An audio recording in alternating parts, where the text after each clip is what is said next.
नमस्कार, आप देख रहे हैं फ्रंटलाइन 24 और मैं हूं आपके साथ गौतम कुमार। बिहार में चुनाव हो और राजनीतिक बयानबाजी ना हो, फिर काहे का चुनाव? जी हाँ, बीते दिनों एक खबर आपने देखी होगी जाले विधानसभा को लेकर के, जहां पे मौजूदा विधायक और मंत्री जीवेश मिश्रा और एक स्थानीय पत्रकार को लेकर के थोड़ा सा बवाल मच गया था। इस बवाल में यह बवाल इतना मतलब कह सकते हैं कि इतना बड़ा बवाल था और इतना मजबूत बवाल था कि नेता प्रतिपक्ष जो है तेजस्वी यादव वो खुद आए थे और उन्होंने एफआईआर करने की बात कही थी। यह सीट पहली बार नहीं है जो विवादों में है या जिसकी चर्चा हो रही है। इससे पहले 2020 के विधानसभा चुनाव में यह वही सीट है जहां से कांग्रेस और राजद यानी कि महागठबंधन जो है पिछड़ गई थी। जिन्ना की तस्वीर को लेकर के एक पुरानी कहानी है बात, लेकिन अब तो नई की करनी पड़ेगी। यह सीट इस बार इसलिए चर्चा में है कि यहां से कांग्रेस ने नौशाद को टिकट दिया था, लेकिन ये आपकी जानकारी के लिए बता दें कि ये वही नौशाद है जिनके सभा से पीएम मोदी के मां को गाली देने की बात कही जा रही थी, ऐसा आरोप लगाया जा रहा था। हालांकि पार्टी ने ऐन वक्त पर यह टिकट बदल दिया और कांग्रेस ने ऋषि मिश्रा को टिकट दिया है। मतलब महागठबंधन के वो उम्मीदवार है, लेकिन ऋषि मिश्रा को मालूम ही नहीं है कि वो महागठबंधन में किस पार्टी के उम्मीदवार है। ऐसा हम नहीं, उन्होंने खुद ही कहा है पत्रकारों से बातचीत में, उन्होंने कहा कि मैं महागठबंधन का उम्मीदवार हूं, ये मुझे बाद में पता चल रहा है। जीवेश मिश्रा तो मजबूत है ही, मंत्री हैं, मौजूदा विधायक हैं। इन बातों को लेकर के हम आज चर्चा करेंगे और ये जानेंगे कि ऋषि मिश्रा और जीवेश मिश्रा दोनों के बीच का जो टक्कर है वो जमीन पे कैसे रहने वाली है, क्योंकि अब आखिरकार फाइनल तो हो ही गया, यही दो मुख्य उम्मीदवार होंगे जिनके बीच सीधी लड़ाई होगी। सर, आखिरी समय में कांग्रेस को अपना गेम प्लान बदलना पड़ा। एक ब्राह्मण के अपोजिट में उन्होंने एक मुस्लिम कैंडिडेट खड़ा किया था, लेकिन उनको लेकर के जो विवाद चल रही थी, पिछली बार नतीजा ये हुआ कि दरभंगा मधुबनी यानी मिथिलांचल की ये दोनों सीटों की बात करें, 20 विधानसभा सीट है, 17 पे पार्टी से खाता भी नहीं खुला। लेकिन इस बार फिर से वही नीति दोहराने जा रही थी, लेकिन हालांकि अन वक्त उन्होंने बदल लिया।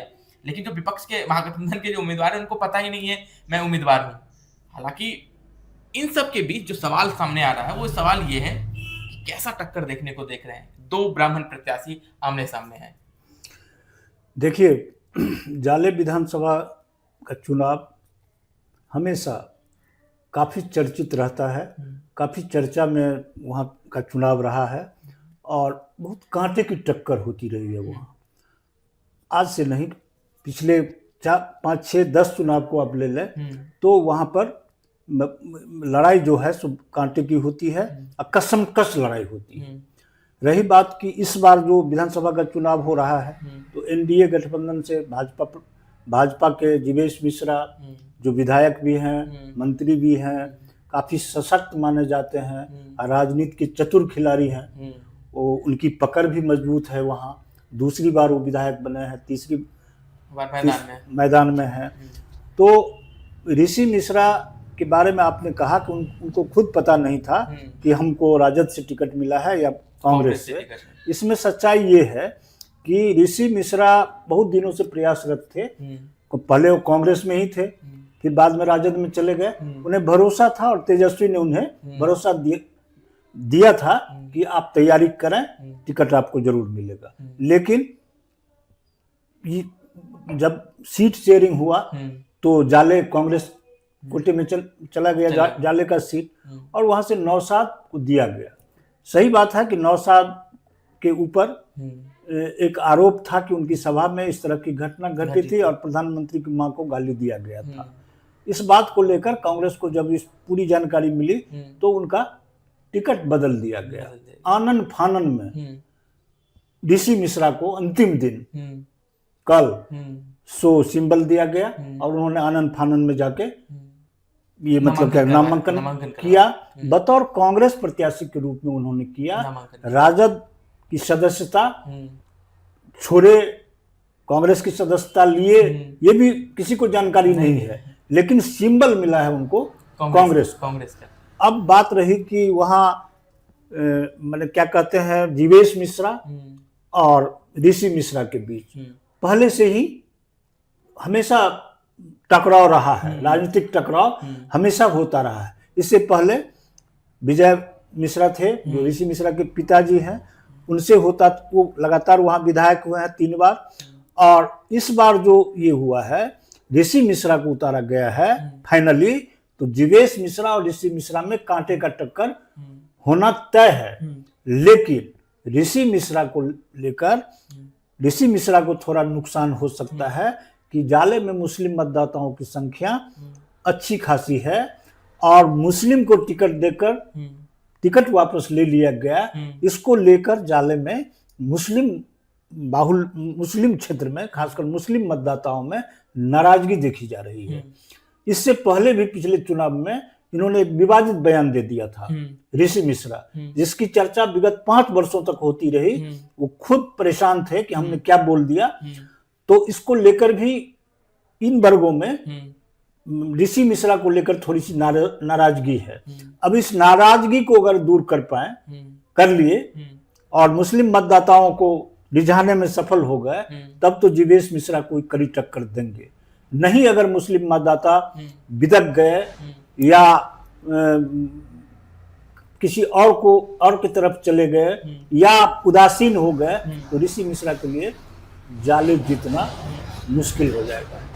ऋषि मिश्रा क्षेत्र में रहते हैं, लगातार काम करते हैं, लोगों के बीच आते जाते हैं, ये सब वहाँ जाले के लोग सब बोलते हैं।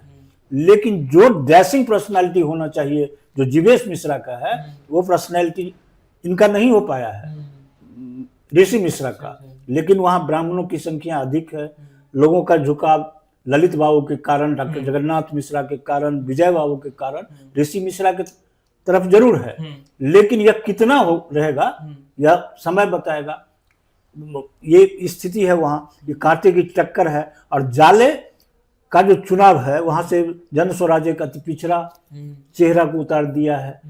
उसका क्या हालात रहेगा, उधर कितने लोग जाएंगे, जन स्वराज कितना तक सेंध लगा पाएगी वहाँ, ये इस पर निर्भर करता है। फिलहाल अगर आप वहां देखें तो नामांकन के साथ ही दोनों के बीच में कांटे की टक्कर है, माने जीवेश मिश्रा और ऋषि मिश्रा के बीच। ऋषि मिश्रा के साथ जो प्रॉब्लम है, जो समस्या आ सकती है या है सामने में विद्यमान, वो यही है कि मुस्लिम मतदाता को इन्हें रिझाना होगा। अगर इसमें यह सफल रहे तो इनके सामने मुश्किल खड़ा होने वाला। सर, यही सवाल है कि जब सीट बंटवारे की कवायद चल रही थी, सीट बंटवारे को लेकर के बातचीत चल रही थी, तो राजद ये चाह रहा था कि जाले की जो सीट है वो मेरे खेमे में है। लेकिन अंतोगत्वा यह सीट जो है कांग्रेस के खाते में गई। कांग्रेस ने यहाँ से दांव खेलते हुए एक मुस्लिम कैंडिडेट को टिकट भी दिया था। हालांकि उसके साथ जो बातें थी या चीजें थी, एंड वक्त पे टिकट बदलनी पड़ी। तो अब जो ये समीकरण है, ब्राह्मण वर्सेस ब्राह्मण, राजद यहाँ पे पिछले चुनावों में पिछड़ गई, लेकिन वहां पे थोड़ा मजबूत दिखी है एमओए समीकरण को लेकर के। तो ये मुस्लिम वोटों के प्रति, मुस्लिमों मतदाताओं में जो दोनों ऋषि मिश्रा और जीवेश मिश्रा दोनों ब्राह्मण उम्मीदवार हैं, तो ऐसा नहीं लग रहा है कि अगर मुस्लिम प्रत्याशी ऋषि मिश्रा को अपना उम्मीदवार, अपना मत नहीं देते हैं या फिर उनमें छिटकाव होता है, तो ये मैदान जो है पहले से ही साफ है, क्लियर है और जीवेश मिश्रा फिर से यहाँ से विजेता बन जाएंगे? बिल्कुल, वही बताया है आपको कि मुस्लिम मतदाताओं को रिझाना ऋषि मिश्रा के लिए बहुत ही जरूरी है, चाहे उनको जो करना पड़े। जब तक मुस्लिम मतदाता उनका साथ नहीं देता है वहाँ, तो इनका जो इनकी जीत जो है वो मुश्किल है, जीत सकते ही नहीं है। मुस्लिम मतदाताओं की का मतलब क्या साथ देना ऋषि मिश्रा के लिए बहुत जरूरी है। जब तक वो उनका साथ नहीं मिलेगा, ऋषि मिश्रा की राह बहुत कठिन है। जहाँ तक 2 ब्राह्मणों की बात आपकी है, तो सही है, 2 ब्राह्मण ही हैं, लेकिन जीवेश मिश्रा भूमिहार है और ऋषि मिश्रा मैथिल ब्राह्मण है। तो वहाँ भूमिहार मतदाताओं की संख्या भी ठीक ठाक है, लेकिन ब्राह्मण उससे अधिक हैं, मुस्लिम सबसे अधिक हैं और अति पिछड़ा समाज के लोग हैं। दोनों भाग बटे हुए हैं लोग, तो बड़ा मुश्किल है कि एनडीए का एक वोट बैंक है वहाँ। माय समीकरण ध्वस्त होता दिख रहा है, इसलिए ध्वस्त होता दिख रहा है, यादव तो ऋषि मिश्रा को दे भी सकते हैं, एकजुट होकर कर सकते हैं, लेकिन मुस्लिम मतदाताओं के साथ जो इन्होंने एक बयान दिया था, वो अभी जो घटना घटी है, टिकट लेकर वापस ले लेना, इसको लेकर वहां नाराजगी है। जितना जल्दी उनको रिझा लें, उनको आगे कर लें, उनको साथ कर लें, तभी ऋषि मिश्रा वहां जीत सकेंगे, अन्यथा नामुमकिन है। तो कुल मिला के जो बात है वो ये है कि मुस्लिम मतदाताओं की जो नाराजगी है उसको वो ऋषि मिश्रा के लिए चुनौती रहने वाली है। जाहिर से जैसा कि सर बता रहे थे, पहले तो उन्होंने उनकी जो बातें हैं, उन्होंने जो कुछ मुस्लिम समुदाय को लेकर जो कुछ बयान दिया है वो चर्चे में है। उसके बाद ऐन वक्त पे मुस्लिम उम्मीदवार से टिकट ले लेना भी महागठबंधन कांग्रेस या राजद, अब जिसको भी कह सकते हैं, प्रत्याशी राजद के हैं, टिकट कांग्रेस से मिला है, तो मुश्किल हो सकता है। हालांकि जीवेश मिश्रा का पलड़ा यहाँ पे थोड़ा सा भारी जरूर दिख रहा है, हालांकि चुनाव है, कुछ भी कह नहीं सकते हम। तो कुल मिला के अगर देखें तो जाले विधानसभा में एक बार फिर से कांटे की टक्कर रहने वाली है। मैदान कौन मारेगा ये तो जनता तय करेगी और जनता बताएगी।